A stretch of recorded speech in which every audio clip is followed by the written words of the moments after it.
Sorry.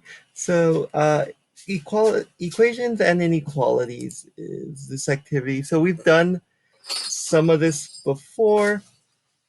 Um, we're basically just going to create equations for this and comparing and contrasting. So, again, since it's graded, I'm going to give you like a general thing for you guys to turn it in, but I am going to basically do most of the work for you guys. So sometimes we do need to solve problems in the real world, and we need to create equations for those. So that's what we're doing here. And again, like I said, you guys should follow along. That way, you guys don't have to rewatch the video, and that just takes up more time. So if you need me to slow down or stop, let me know. All right, so going here. So this is how we score it. So it's based off of like how well you're going to complete the table and all of this. And let's get into it. So it's the teacher's edition, so it gives me the answers.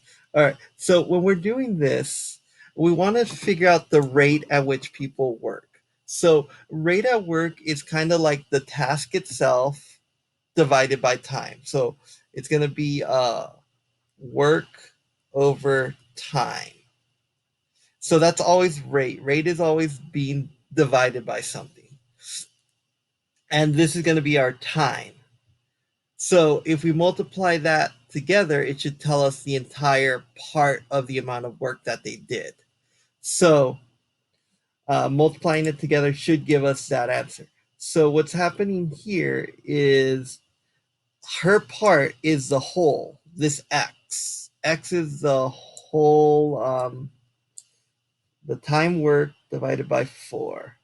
Okay, so let's just kind of fill in the rest of the gaps. Let's read what's happening here. In this activity, you'll create an equation for situations involving problems allowed. Maria and organizing. So they're organizing a run for charity. Organizing here. So the actual work would be here. One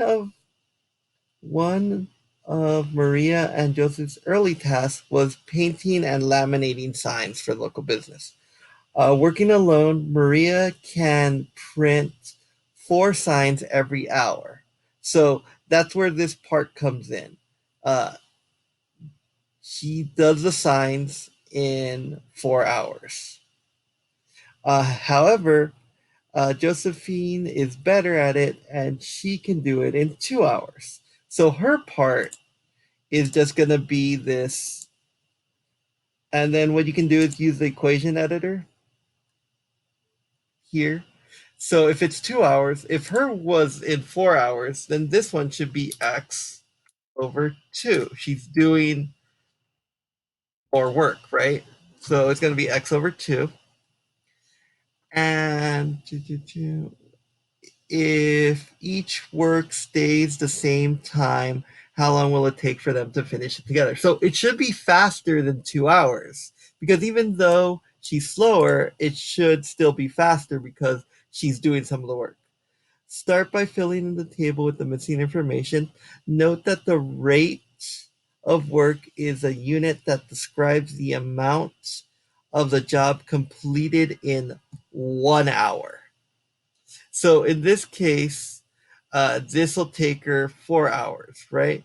So if it's 1 hour, so if she works 1 hour, this is going to be 1 divided by 4 because in 1 hour she does a fourth of the work. So that's why it's saying that. So she's doing a fourth of the work. In 1 hour, Josie is doing half the work. So you guys should be able to like just complete this while we're working on it together. So she's doing about half the work. All right. So how long is it going to take her? It's going to take her X amount of hours to do it. They're both going to take X amount of hours. So that's what's happening here. The rate is, I guess she's doing it in 1 hour. She does a fourth of the work. So the rate is the percentage of work she does in an hour. So that's how you would fill out this chart. X, they're both working the same amount. So that's how we would start this off. This is how much her part is, and this is how much the other part is. Now, use the table to write an equation to solve how long it will take them to complete the task together. So if we think about this, what we need to think about is both of their parts added together should be an entire thing, right? So this is her part. Her part is x divided by 4, and this is going to be this. X, just remember, we don't know how long it's going to take, so that's what's happening. So what we're going to do here is go to equation editor. We're going to put x over 2 plus x divided by 4. And this is going to equal the entire thing, 100%. Well, 100% as a decimal is just 1. And that's all they wanted us to do here. Oh, then solve it. Okay, so they want us to solve this. So never mind. We're going to go back into the equation editor. So I highlighted and just do this. And we want to solve this. So we need to find the lowest common denominator between 2, 4, and 1, which is 4. So what we're going to do is, I don't like having all of these together. If I multiply everything by 4, everything kind of goes away, right? So let me kind of show you guys what I mean here. Because we're dividing this by 2, and this is being divided by 4, and you can say that the 1 is arguably being divided by 1. The lowest common denominator, the LCM, so 1 times 1 is 2, or 2 times 1 is 2, 2 times 2 is 4, 4 times 1 is 4, 1 times 1, 1 times 2, 1 times 3, 1 times 4 is 4. So if we multiply everything by 4, it should eventually cancel everything out, because this can become a 4, this can become a 4, and this can become a 4. And you could technically even multiply everything by 8, because they can all become 8. But I just want the lowest one. So what I'm going to do here is I'm going to multiply everything by 8 or 4. I'm going to multiply everything by 4. So I'll show the work here. Am I going too fast for anyone?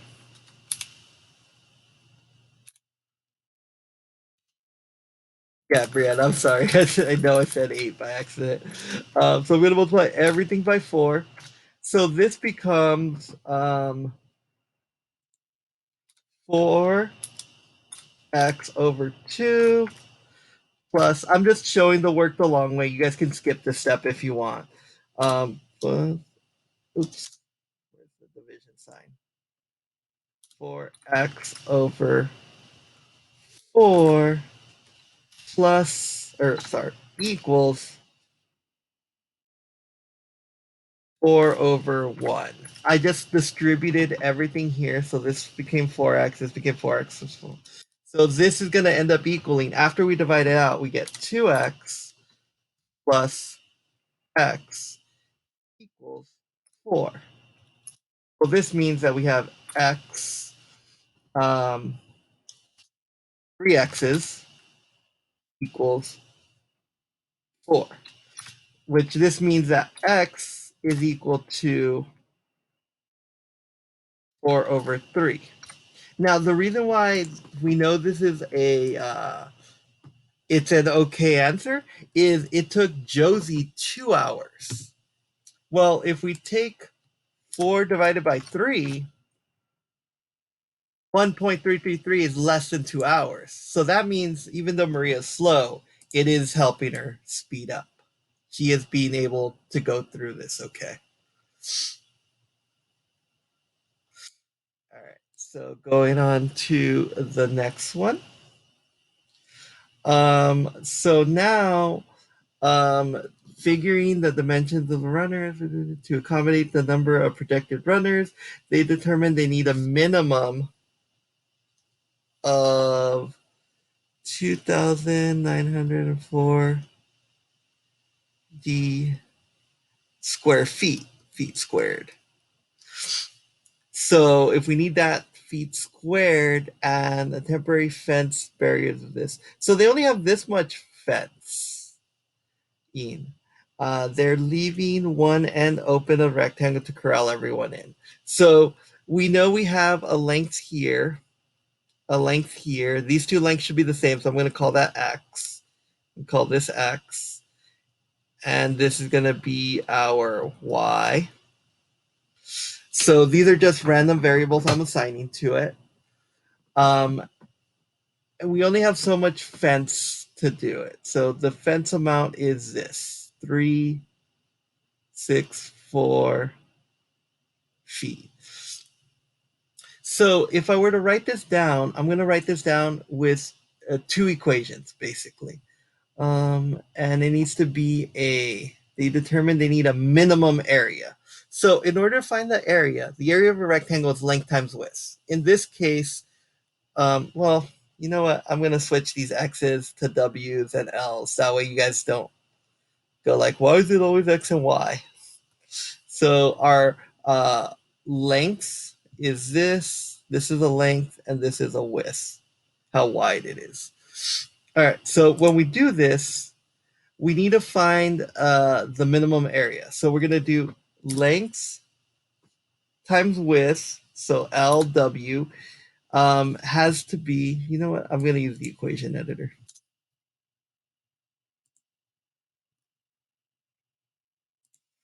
So L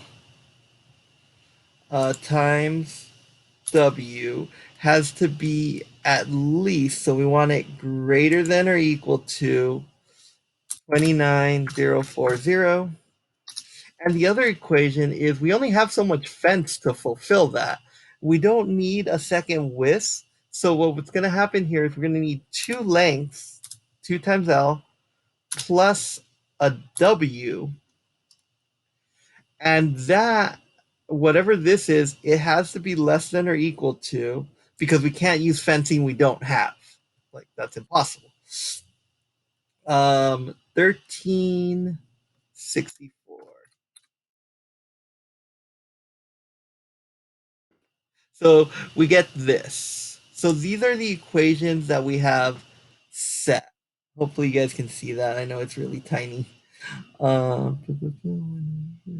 create an inequality. So these are an inequality right here.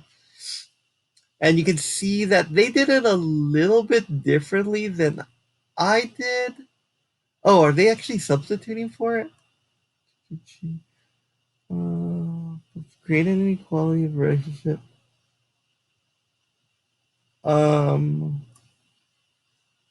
Looks like they plugged it in at some point in time. Let L be the length.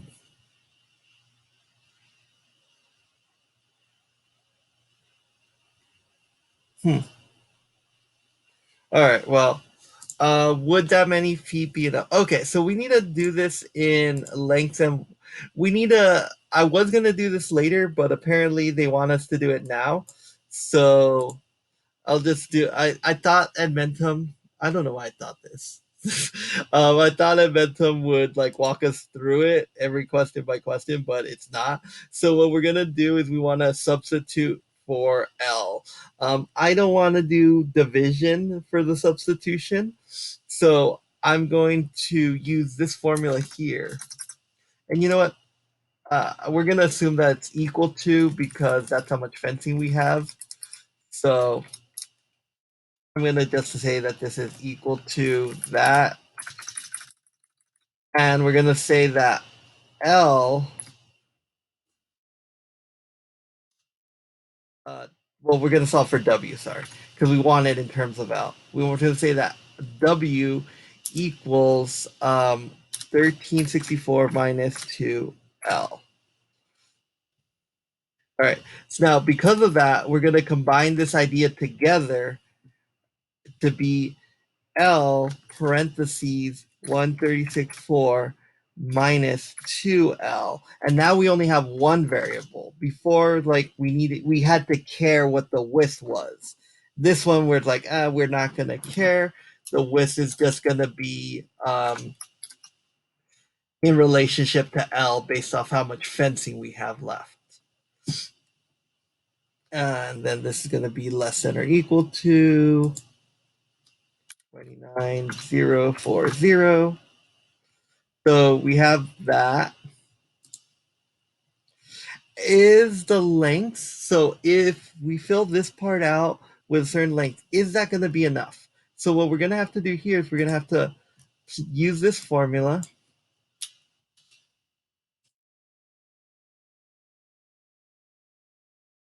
Equation editor.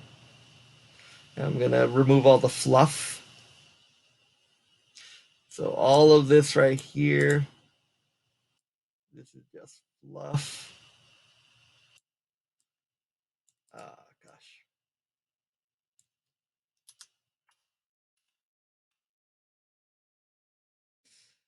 And I'm just going to plug in the 650.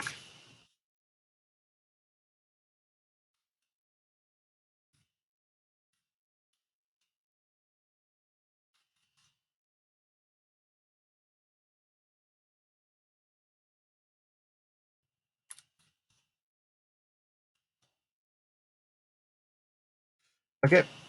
And then I'm going to plug this in, do everything step by step. That would be 1300. Someone correct me if I'm wrong. Oh, just sorry. Wait.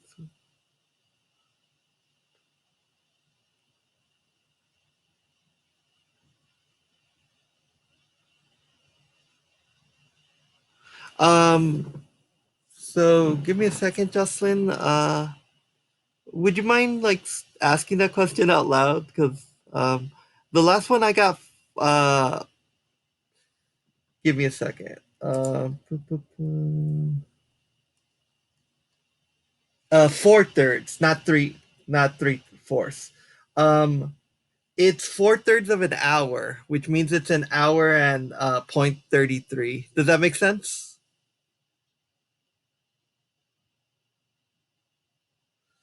Do you see it right here? Yeah, 4/3. Okay, well, I mean, it's still going to be the same thing. So yeah, it is still a fraction. Um, but yeah, that's the answer. It's 4 divided by 3. So if you do 4 divided by 3, give me a second. Let me exit out of here real quick, and I'll do that. Sorry, I didn't see that question until like right now. Um, so if we do 4 divided by 3, that means that uh, x equals 1.3333 hours. So a third of an hour. So it's going to take them an hour and 20 minutes to do it. Uh, yeah, no problem. Sorry, I'll try to keep an eye on the chat a little bit better. So 1 hour, 20 minutes. You don't have to know the minutes parts. I just happen to know that a third of an hour is that like 60 divided by 3 is 20 minutes. All right, so doing this one, let me go back over here. All right, so if we do this, this is 1300. And again, someone correct me if I'm wrong on this one. I'm just trying to kind of like eyeball it.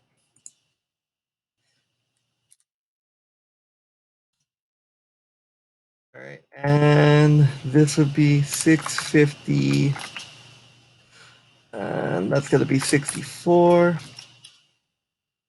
And it's going to be less than or equal to this next one. I can't do on my own. I don't know how to multiply that high, so we'll use a calculator for it. All right, we get that, and 50 times 64.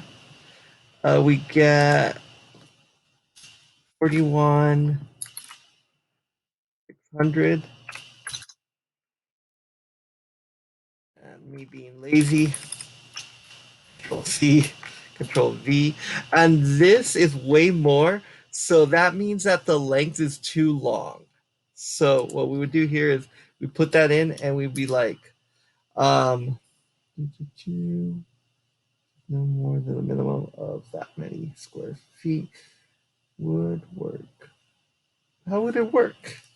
Wouldn't work. Minus 2L. Did I do something wrong here?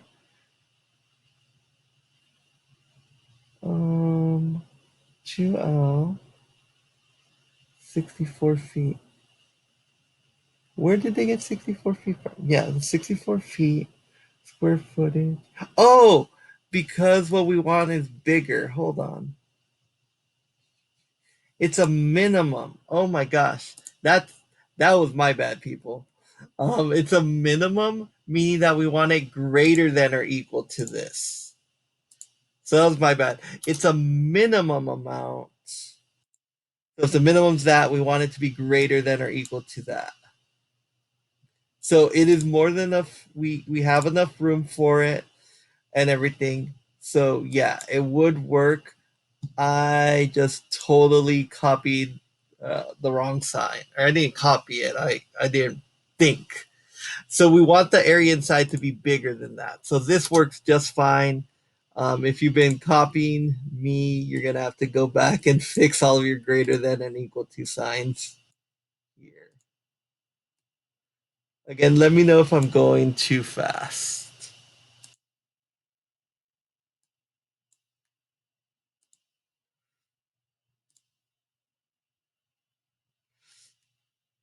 We would also have to know if we do have enough rope for it. So that's where we would plug it into the first equation.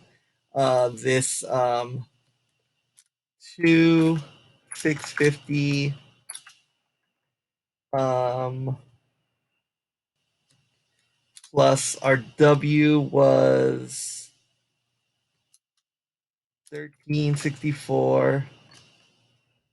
1364 minus 2L.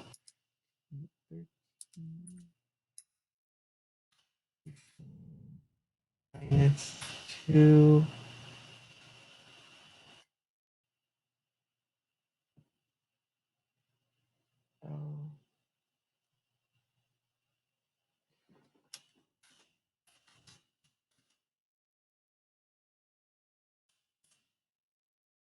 And that has to be less than or equal to. I'll just put a less than sign. What was it? Less than or. What am I doing?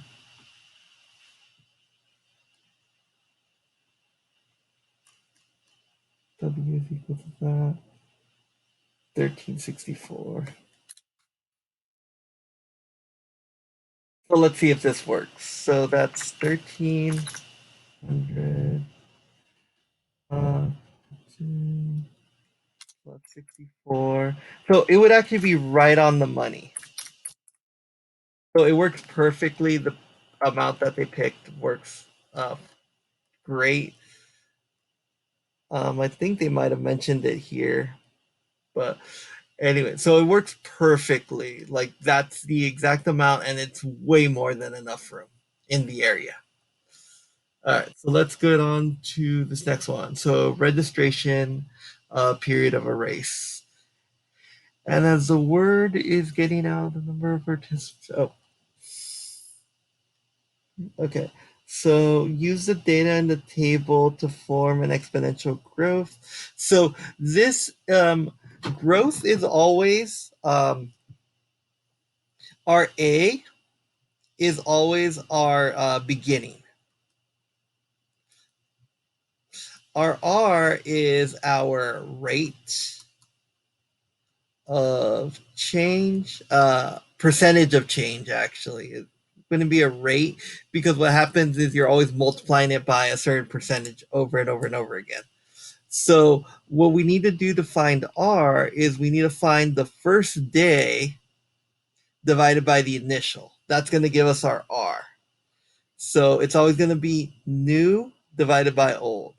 So, in order to do this, let's start filling it out by doing A is 15. That's how much we had the first day. 1 plus our R. Our R is actually, I'm going to use an equation editor because this isn't going to work without it. So it's going to be 15 uh, 1 plus our r, which we said was new over old, which is 21 over 15. And that's going to be an exponent to however many days we have. So I'm just going to put in a little x right there. So that's the one thing we don't know yet. And then this would end up being 15 1 plus 7 over 5, 7 fifths, 7 fifths, and so this would end up giving us, I'm just going to use Desmos to kind of solve this for us. 1 plus 7 over 5, 2.4. So this gives us 15, 2.4 to the x power. And you don't multiply these because it's you're always going to multiply it by 2.4 times every many days, and then you multiply this after. Exponents would come first, so you can't simplify this any more than this.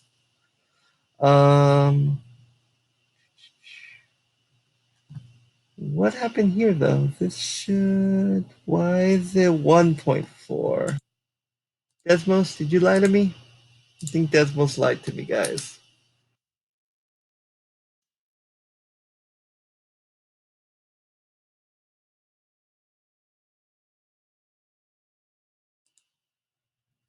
Hmm. Oh, the change. That's what's happening. I'm so sorry, guys. It's supposed to be the change in it. It's not new over old. It's a change over the beginning. So that's gonna change. That's gonna change. Totally change this. I'm sorry. It's a good thing we're doing this together. Um, so I'm sure that'll fix it up right away.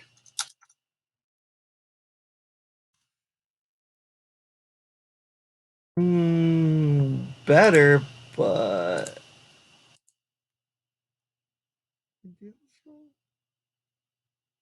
3/5, 6/15. Oh, that's 2/5. 2/5. Sorry, guys. I'm tired. 1.4. Okay. Well, now you kind of get an idea of what I did here. I would recommend actually doing the actual thing. So give me a second here. Oh my gosh. Why? Why do you hate me, Edmentum? Why?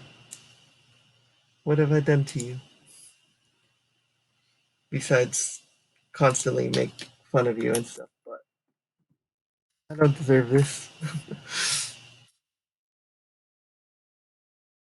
Okay.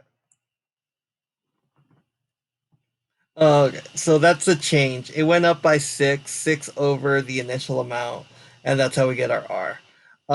Now it's just like, what is the trend after 10 days? So this one you just have to use Desmos. Like, there's no real way around it. Like, I mean, I guess you could do it by hand, but it to me it just makes sense to just plug it in. So our formula is 15.14. So we go 15 parentheses 1.4, and we're going to do it to the power of 10, and that's how we get that 400 number. All right, and there we go. And that's pretty much it, guys. Hopefully that'll help. I'll publish this on